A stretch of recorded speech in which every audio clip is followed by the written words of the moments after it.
এক ক্লিকেই mobile fast করুন।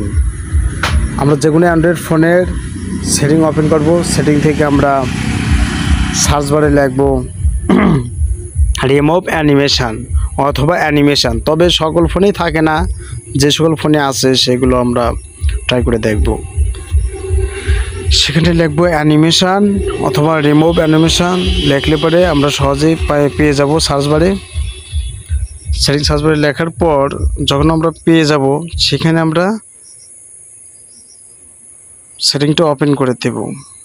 যেমন রিমুভ অ্যানিমেশনকে আমি ওপেন করে দিচ্ছি। এতে মোবাইলে যত প্রকার অ্যানিমেশন আছে টোটালি বন্ধ হয়ে যাবে এবং মোবাইল অনেক ফাস্ট কাজ করবে। ভিডিওটি ভালো লাগলে অবশ্যই লাইক, কমেন্ট ও শেয়ার দিয়ে পাশে থাকবেন। JM টেকনোলজি মাস্টার চ্যানেলটি সাবস্ক্রাইব করবেন। দেখুন আমি ওপেন করে দিচ্ছি, অনেক ফাস্ট কাজ করবে।